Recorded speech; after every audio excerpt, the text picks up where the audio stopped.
애굽에 임한 하나님의 심판이라는 제목을 가지고 여러분들과 함께 말씀을 나누고자 합니다. 하나님께 거하는 삶을 삽시다. 이사야 강의 32번째 시간입니다. 애굽은 이스라엘 역사와 매우 깊이 연관되어 있습니다. 이스라엘은 역사적으로 애굽을 많이 의존했습니다. 하지만 하나님은 애굽에 대한 심판을 예고하심으로써 애굽이 강한 나라이지만 의지할 만한 대상이 아니라는 것을 분명하게 말씀하시고 그들에게 알려주십니다. 먼저 첫 번째로 1절에서 4절의 말씀을 보시면 애굽을 압제하시는 하나님을 볼 수가 있습니다. 1절에서 4절 말씀 우리 한 목소리로 합독하겠습니다. 시작. 애굽에 관한 경고라. 보라, 여호와께서 빠른 구름을 타고 애굽에 임하시리니 애굽의 우상들이 그 앞에서 떨겠고 애굽인의 마음이 그 속에서 노고리로다. 내가 애굽인을 격동하여 애굽인을 치리니 그들이 각기 형제를 치며 각기 이웃을 칠 것이요 성읍이 성읍을 치며 나라가 나라를 칠 것이며 애굽인의 정신이 그 속에서 쇠약할 것이요 그의 계획을 내가 깨뜨리리니 그들이 우상과 마술사와 신접한 자와 요술객에게 물으리로다. 내가 애굽인을 잔인한 주인의 손에 붙이리니 포악한 왕이 그들을 다스리리라. 주 만군의 여호와의 말씀이니라. 아멘. 하나님이 애굽을 심판하시기 위해 빠른 구름을 타고 임하실 것을 예고하십니다. 하나님의 임재 앞에서 애굽의 우상들은 자신들의 거짓된 정체를 드러낼 것입니다. 애굽은 장차 극심한 국가적인 내란과 혼란에 빠지게 될 것입니다. 실제로 애굽은 장기간의 내란에 시달렸습니다. 내란은 곧 동족 상잔의 비극을 의미합니다. 동족 상잔의 비극에는 하나님의 섭리가 있습니다. 바로 하나님이 애굽의 혼란을 명령하신 것입니다. 하나님은 애굽인들의 지혜를 무용지물로 만드시고 애굽인들이 헛된 우상과 마술사와 신접한 자들에게 묻지만 아무런 도움도 얻지 못합니다. 이는 애굽인들의 지혜가 얼마나 허망한 것인지를 말해주고 있습니다. 애굽은 장차 잔인하고 포악한 왕들의 압제를 받게 될 것입니다. 애굽의 압제는 바로 하나님께로부터 오는 것입니다. 하나님은 이 세상의 주관자로서 당신의 뜻대로 온 열방을 다스리시는 분이심을 기억하며 살아가기를 바랍니다. 두 번째로 5절에서 10절의 말씀을 보시면 애굽의 경제를 마비시키시는 하나님을 볼 수가 있습니다. 5절에서 10절 말씀 우리 한 목소리로 합독하겠습니다. 시작.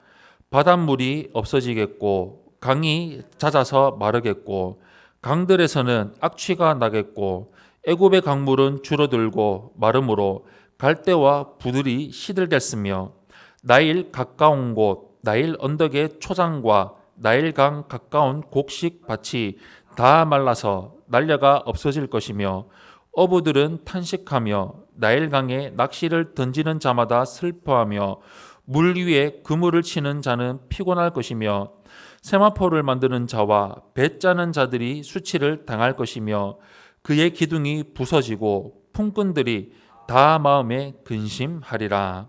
아멘. 하나님의 심판으로 애굽인들이 자랑하던 나일강이 마를 것입니다. 나일강은 바다처럼 차고 넘치는 강이었습니다.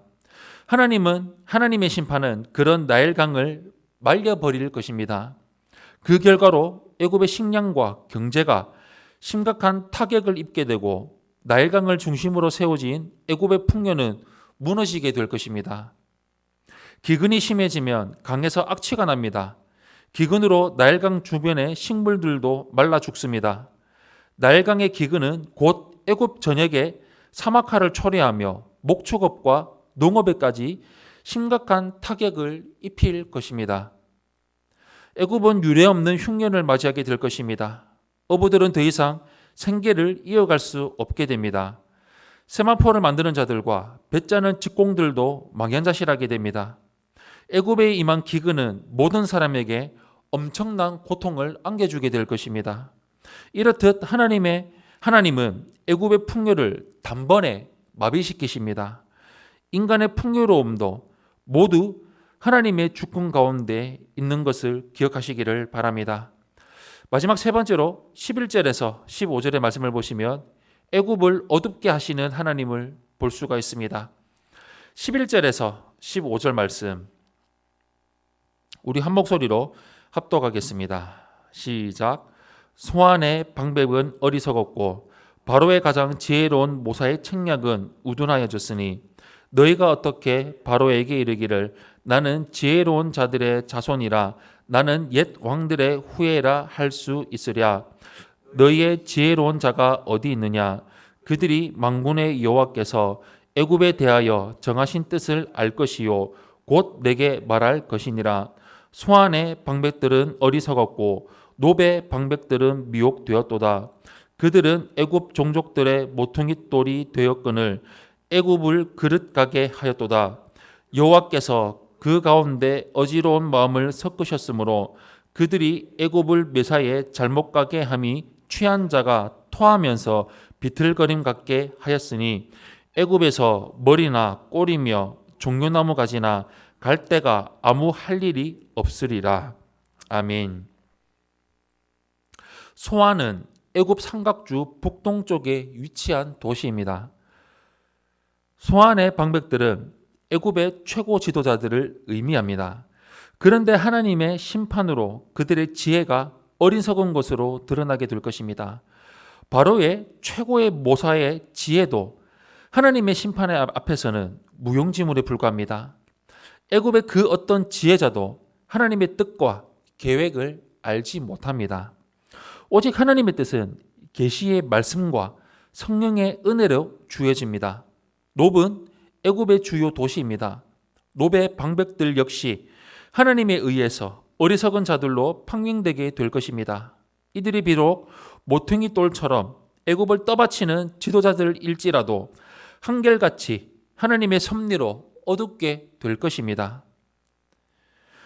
왕과 백성도 석영이 된 이들을 쫓아 파멸의 길로 가게 됩니다. 하나님이 혼미한 영을 주셨기에 그들은 잘못된 길로 갈 수밖에 없습니다. 하나님의 심판으로 애굽의 모든 자가 비참하게 될 것입니다. 인간의 흥망성쇠는 오직 하나님께로만 달려 있습니다. 사랑하는 성도 여러분, 애굽은 역사적으로 이스라엘은 역사적으로 애굽을 바라보고 애굽을 의지했습니다. 하지만 하나님은 이스라엘이 의지하는 애굽을 치십니다. 하나님의 심판으로 애굽은 힘없는 갈대가 될 것입니다. 이스라엘은 애굽이 아니라 오직 하나님 한 분만을 의지했어야 합니다. 하나님만이 우리의 참된 구원이시고 우리의 도움이 되십니다. 하나님만 바라보며 의지하는 삶을 살아가기를 바랍니다. 우리 평생토록 하나님 안에서, 말씀 안에서 하나님만 바라보고 하나님만 붙들며 살아가는 성도님들이 되시기를 예수님 이름으로 축원합니다.